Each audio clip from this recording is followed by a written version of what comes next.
मुसळधार पावसामुळे बार्शीच्या आगळगावमधील चांदणी नदीला पूर, शेतकरी आणि ग्रामस्थांचा पुराच्या पाण्यातून जीवघेणा प्रवास, सोयाबीन, उडीद, कांदा पिकांचंही मोठं नुकसान.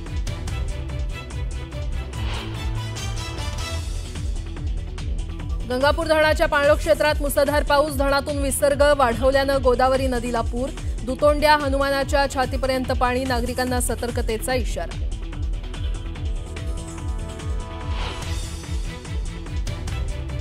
कन्नड तालुक्यातील शिवना नदीला पूर, शहराजवळच्या महादेव मंदिर परिसरात शिरलं पाणी, पुजारी आणि लहान मुलं पुराच्या पाण्यात अडकली.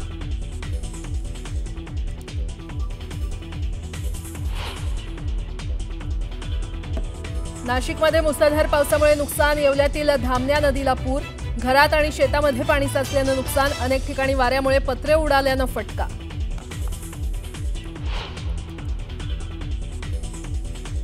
अक्कलकोट तालुक्यात मुसळधार पावसामुळे नदी नाले तुडुंब, बंधारे पाण्याखाली गेल्यानं जनजीवन विस्कळीत, शेत शिवारात पाणी साचल्यानं मोठं नुकसान.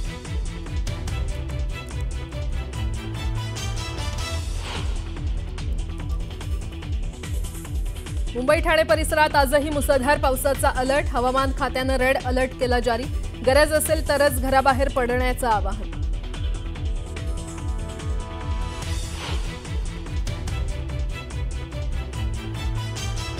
कोपरगाव, श्रीरामपूर, शिर्डी आणि राहता परिसरात ढगफुटी सदृश पाऊस, रस्त्यांवर पाणी आल्यानं वाहतूक बंद, शेती पिकाचं मोठ्या प्रमाणात नुकसान.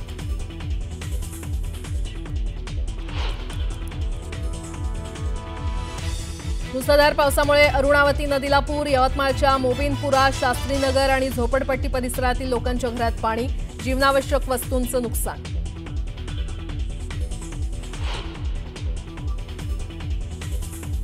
तामिळनाडूच्या करूरमध्ये अभिनेता विजय थलपतीच्या रॅलीत चेंगराचेंगरीत 38 जणांचा मृत्यू, मृतांचा आकडा वाढण्याची भीती.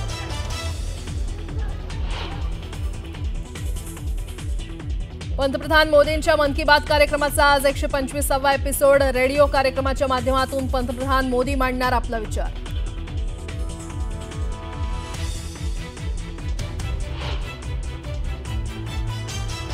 आणि भारत आणि पाकिस्तानमध्ये आज आशिया कपचा अंतिम सामना, यापूर्वीच्या दोन्ही साखळी सामन्यात भारतानं पाकचा केला होता दणदणीत पराभव.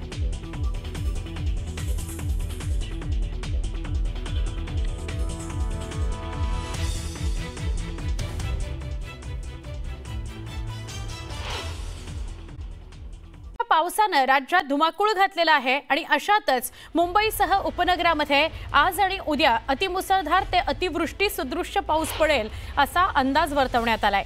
हवामान विभागानं परिसरासाठी रेड अलर्ट जारी केलाय. दरम्यान नागरिकांनी अत्यावश्यक काम असेल तरच घराबाहेर पडावं असं आवाहन हवामान विभागानं केलंय. त्याचबरोबर कोकण, मराठवाडा, मध्य महाराष्ट्रातही मुसळधारेचा अंदाज वर्तवण्यात आलाय.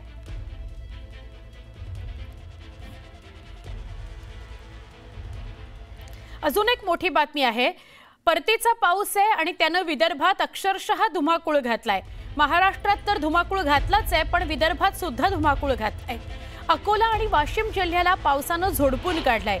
यवतमाळ जिल्ह्यातील 11 महसूल मंडळांमध्ये अतिवृष्टी झाली आहे. विविध मार्गांवरची वाहतूक ठप्प झाली आहे. नागपूरसह चंद्रपूर, गोंदिया, भंडारा, गडचिरोली, वर्धा या पूर्व विदर्भातल्या जिल्ह्यात परतीच्या पावसानं अक्षरशः थैमान घातलाय. हजारो हेक्टरवरील पिकांचं अतोनात नुकसान झालेलं आहे.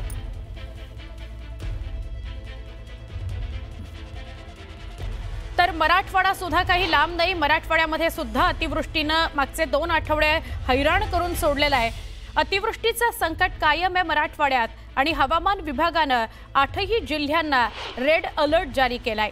आज काही ठिकाणी मुसळधार ते अतिमुसळधार स्वरूपाचा पाऊस पडेल अशी शक्यता वर्तवली आहे. गेल्या काही दिवसांपासून संपूर्ण मराठवाड्यालाच पावसानं झोडपून काढलाय. मनुष्यहानीसह पशुधन हानी आणि पिकांचंही प्रचंड नुकसान झालेलं आहे. या पार्श्वभूमीवर पुन्हा एकदा अतिवृष्टीचा हा इशारा धडकी भरवणारा, चिंता वाढवणारा नक्कीच आहे.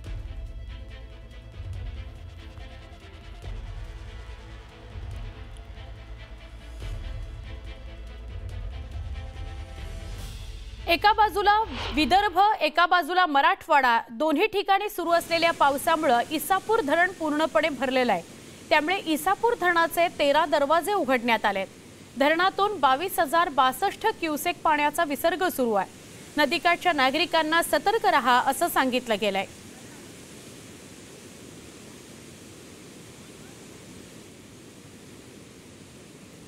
यवतमाळ जिल्ह्यातील आर्णी शहराला अरुणावती नदीच्या पुराचा फटका बसला। कित्येक नागरिकांच्या घरात पुराचं पाणी शिरलं। पुराचं पाणी शिरल्यानं नागरिकांच्या जीवनावश्यक वस्तूंचं मोठ्या प्रमाणात नुकसान झालं। अरुणावती नदीला रात्री आलेल्या पुरामुळे शहरातील मोबिनपुरा, शास्त्रीनगर आणि झोपडपट्टी परिसराला पुराचा जोरदार तडाखा बसलेला आहे।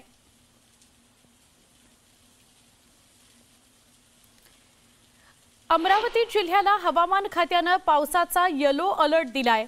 जिल्ह्यातील काही भागात मोठ्या प्रमाणात मुसळधार पाऊस पडतोय। जिल्ह्यातील धरणांची पातळी देखील वाढतीये। पश्चिम विदर्भातील सगळ्यात मोठ्या समजल्या जाणाऱ्या मोर्शी अप्पर वर्धा धरणात 98% जलसाठा झालाय। पावसाचा ओघ जर असाच वाढत राहिला तर अप्पर वर्धा धरणाची 13 पैकी 7 दरवाजे 30 सेंटीमीटरनं उघडावे लागलेले आहेत। यामुळे आसपासच्या गावांना, नदीकाठच्या सगळ्यांना सतर्कतेचा इशारा प्रशासनानं दिला आहे।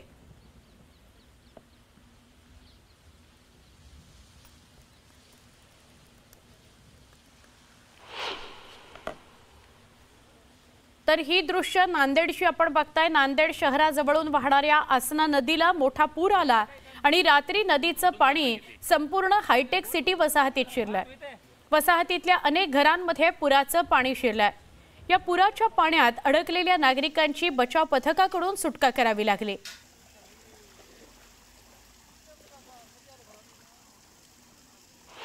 नांदेडचे जिल्हाधिकारी राहुल कर्डिले यांनी रात्री शहरातल्या सखल भागात जाऊन परिस्थितीची पाहणी केली। पूर परिस्थिती कशी आहे ते जाणून घेतलं। गोदावरी नदीकाठच्या भागात त्यांनी पाहणी केली। रात्रीपासून जिल्ह्यात पाऊस थांबलाय पण पाणी अजून ओसरलेलं नाही। वरच्या भागात पाऊस अजून सुरूच आहे, त्यामुळे गोदावरी नदीत मोठ्या प्रमाणात पाण्याची आवक होतीये। नदीकाठच्या नागरिकांनी सुरक्षित स्थळी जावं असं आवाहन जिल्हाधिकारी राहुल कर्डिले यांनी केलं आहे।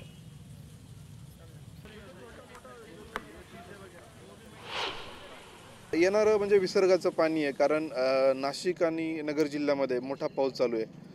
आता हे कंट्रोल्ड कॅचमेंट आणि अनकंट्रोल्ड जो कॅचमेंट आहे सगळंच पाणी आपल्याला येणार आहे ना। आपलं विष्णुपुरी धरण आता फुल झालेलं आहे। त्यामध्ये आपण जे काय पॉकेट तयार केलं होतं ते सगळं भरलेलं आहे। आता आपल्याला साठवायला जागा नाही, आपल्याला पाणी सोडणंच भाग आहे। आणि जेव्हा आपला इनफ्लो हा इतक्या मोठ्या प्रमाणावर होणार आहे तर आपलं डिस्चार्ज पण तेवढाच मोठा राहणार आहे। आपण बघितलं की आपला 2.80-86 मध्ये आपला नावघाट वगैरे पाण्याखाली गेलेलं आहे। काही ठिकाणी पाणी ऑलरेडी आलेलं आहे। जर तो 3-3.25 लाखापर्यंत गेला तर 100% ही डेंजर लेवल क्रॉस होऊन 355 लेवल उद्या सकाळी होणार आहे।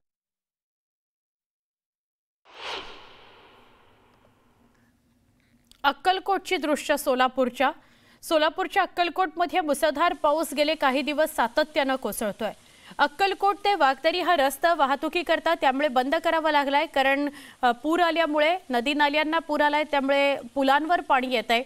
शिरशी गावाजवळ असलेला हा पूल आहे, पाणी आलंय त्यामुळे अक्कलकोट वाघतरी वाहतूक बंद झाली आहे। अक्कलकोट तालुक्यातील हरणा नदीला आलेल्या पुरामुळे वाहतूक बंद झाली आहे।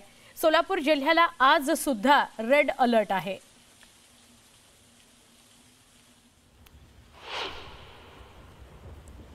जळगावच्या 40 गावात तालुक्याला मुसळधार पावसानं झोडपलं आहे। काढणीवर आलेल्या पिकांना मोठा फटका बसण्याची शक्यता आहे।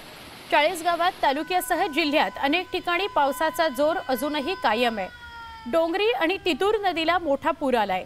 नदीकाठच्या नागरिकांना रात्री सुरक्षित स्थळी हलवण्यात आलाय। हजरत पीर मुसा कादरी बाबा दर्गा या परिसराला पाण्यानं वेढा दिलाय।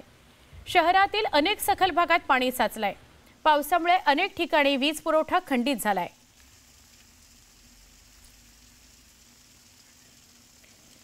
तर जळगावच्या पाचोऱ्यात रात्रीपासूनच मुसळधार पाऊस पडतोय। पावसामुळे हिवरा नदीला पूर आलाय। अद्यापपर्यंत पाचोऱ्यामध्ये कुठलंही नुकसान झालं नाही, पण 21 आणि 22 सप्टेंबरला आलेल्या मुसळधार पावसानं हिवरा नदीला पूर आला होता आणि मोठ्या प्रमाणात नुकसान केलेलं होतं। प्रशासनाच्या वतीनं खबरदारी घेण्याचं सांगितलं गेलंय। नदीकाठच्या नागरिकांना सुरक्षित स्थळी हलवण्यातही आलंय।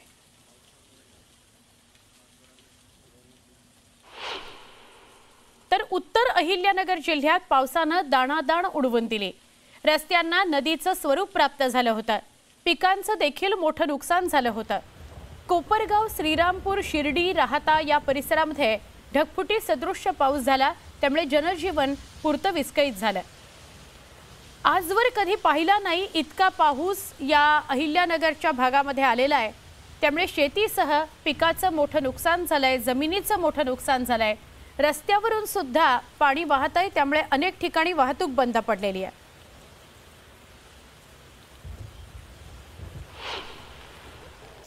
रायगड जिल्ह्यात सर्वदूर वादळी वाऱ्यासह पाऊस सुरू आहे।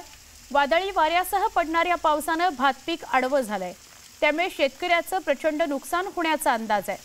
हवामान विभागानं दिलेल्या इशाऱ्यानुसार आज आणि उद्या जिल्ह्याला रेड अलर्ट जारी करण्यात आलाय। पूर आणि दगडप्रवण भागातील नागरिकांनी सतर्क राहण्याचं आवाहन करण्यात आलंय।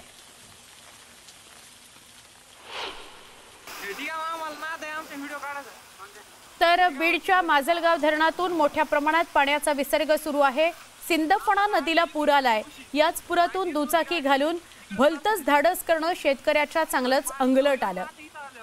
आता इतका प्रवाह पाण्याचा या पुलावर दिसतोय, तरी देखील दुचाकी घातली आणि ती त्या शेतकऱ्याच्या अंगलट आलेली आहे। यावेळी देवदूत म्हणून धावून आलेल्या काही तरुणांनी त्या शेतकऱ्याला वाचवलेलं आहे। त्याची दुचाकी देखील नदीवरील पुलाच्या कठड्याला बांधून ठेवली, त्यामुळे मोठा अनर्थ टळला।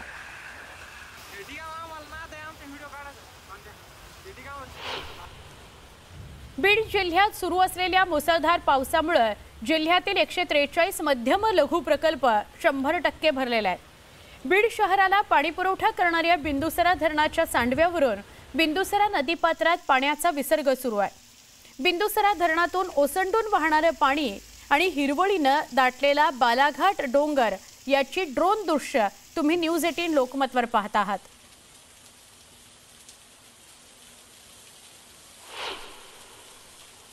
अमरावती जिल्ह्यातील नांदगाव खंडेश्वर तालुक्यातील राजना परिसरात मुसळधार पाऊस पडतोय। पावसामुळे सोयाबीन, कापूस, संत्रा, मूग, उडीद या पिकांचं मोठं नुकसान झालंय। विशेषतः कापणीला आलेलं सोयाबीन पूर्णपणे पाण्यात गेलंय, त्यामुळे शेतकरी हवालदिल झालाय। नुकसानग्रस्त शेतकऱ्यांना हेक्टरी 50,000 रुपये मदत करा आणि त्यांचा सातबारा कोरा करा अशी मागणी होतीये। मागणी मान्य न झाल्यास तालुक्यातील शेतकरी आमदार खासदारांना गावात फिरू देणार नाहीत असा इशारा शेतकऱ्यांनी यावेळी दिला आहे। तोंडाशी आलेलं पीक आज हे निसर्गाने हिसकून घेतलं आहे आणि त्यात सरकारने शेतकऱ्या पाठीशी खंबीरपणे उभे राहायचं हे त्यांची जबाबदारी आहे। त्यांनी जबाबदारी सोडली आहे, कारण की शेतकऱ्याला आज एका हेक्टरला 40-40, 50-50 रुपये सोयाबीनला खर्च आहे, पेरणीपासून कापणीपर्यंत, नांगरणीपासून तर, आणि हे देतात 8,500 रुपये। आणि या 8,500 रुपये काय होते? आणि तुम्हाला शक्तीपीठासाठी कर्ज काढता येते, महासमृद्धीसाठी कर्ज काढता येते, शेतकऱ्यासाठी कर्ज काढता येत नाही। त्यात म्हणता आम्ही का तडजोड करावं लागते। साताऱ्यातील कराडमध्ये शेतकऱ्यानं हंबरडाच फोडला। मुख्यमंत्री साहेब, आमच्या 5वीलाच दुष्काळ पुजलेला आहे। उन्हाळ्यात पिण्याकरता पाणी नाही आणि पावसाळ्यात आता शेतात फक्त पाणीच पाणी आहे असं म्हणत त्यानं या शेतकऱ्यानं सगळ्याच शेतकऱ्यांच्या वतीनं मुख्यमंत्र्यांना साद घातली।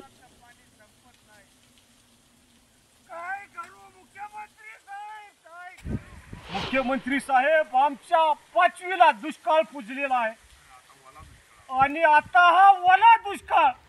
उन्हाळ्यात बघितलं तर पाणी प्यायला सुद्धा नाही आणि पावसाळ्यात हा ओला दुष्काळ। काय करायचं आम्ही मुख्यमंत्री साहेब? आमच्यावर जरा लक्ष दिलं पाहिजे, नाहीतर आम्ही उपाशी मरून जाऊ मुख्यमंत्री साहेब, मुख्यमंत्री साहेब। काय करावं मुख्यमंत्री साहेब? आम्ही उन्हाळ्यात पाणी प्यायला नाही, पावसाळ्यात वावरातनं पाणी संपत नाही। आमचं हे सोयाबीन पाण्यात पूर्णपणे वाहून गेलं। काय करायचं? काय करू मुख्यमंत्री साहेब? काय करू? जगावं का मरावं? नुकसानग्रस्त भागात पाहणी करण्याकरता गेलेल्या कृषी मंत्री दत्तात्रय भरणेंनी सोलापूरच्या जिल्हाधिकाऱ्यांना झापलं। भरणे आज माढा तालुक्याच्या भरणे काल माढा तालुक्याच्या दौऱ्यावर होते। पूरग्रस्तांनी कृषी मंत्र्यांसमोरच जनावरांच्या चाऱ्याचा प्रश्न गंभीर आहे असं गाऱ्हाणं मांडलं। या दौऱ्यात प्रशासकीय अधिकारी उपस्थित नव्हते, त्यामुळे मंत्री भरणे यांनी थेट जिल्हाधिकारी कुमार आशीर्वाद यांनाच फोन लावला, त्यांना सुनावलं त्यांच्या शेतकऱ्यांपर्यंत अजून चारा का नाही पोहोचलाय, त्यांना जेवण अजून का नाही पोहोचलंय अशी विचारणा केली। मुख्यमंत्री आणि उपमुख्यमंत्र्यांनी मदत जाहीर केली होती, तुम्ही लोकांना मदत का करत नाही आहात, टेबलवर बसून काम करू नका असं म्हणत कृषी मंत्री दत्तात्रय भरणे यांनी जिल्हाधिकाऱ्यांना सुनावलं। माढा तालुक्यामध्ये पाहणी करत अन्नधान्य आणि चारा देण्याच्या सूचना कृषी मंत्र्यांनी जिल्हाधिकाऱ्यांना दिल्यात।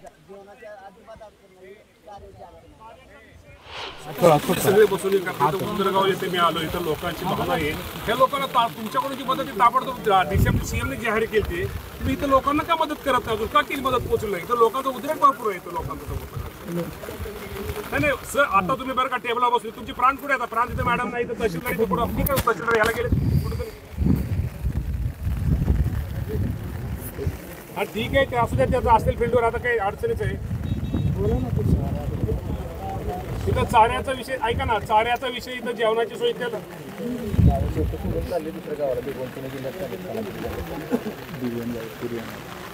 उद्या मात्र सगळ्यांना चारा साहेब मिळेल असं करा, सगळ्यांना, कारण चाऱ्याची सगळ्यांची अडचण।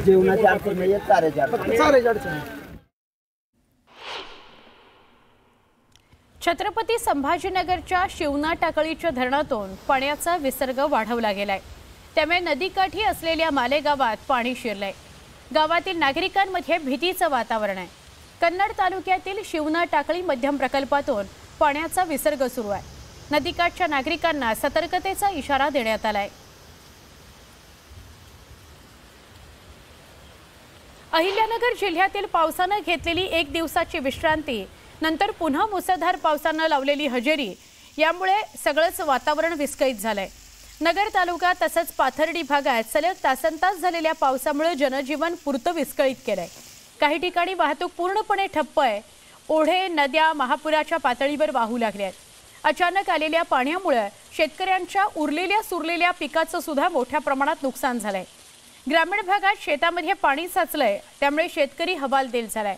प्रशासनाकडून सतर्कतेचे आदेश जारी करण्यात आलेत। छत्रपती संभाजीनगर जिल्ह्यातील सोयगाव इथं झालेल्या अतिवृष्टीच्या पावसामुळे जगप्रसिद्ध आणि ऐतिहासिक अजिंठा लेणीचा सप्तकुंड हा धबधबा ओसंडून वाहू लागलाय। अनेक दिवसांनंतर संभाजीनगरामध्ये पावसाची संततधार सुरू आहे। अजिंठा लेणीचा धबधबा वाहू लागल्यानं पर्यटकांमध्ये उत्साहाचं वातावरण आहे। धबधबा पाहण्याकरता पर्यटक गर्दी करू लागलेले आहेत।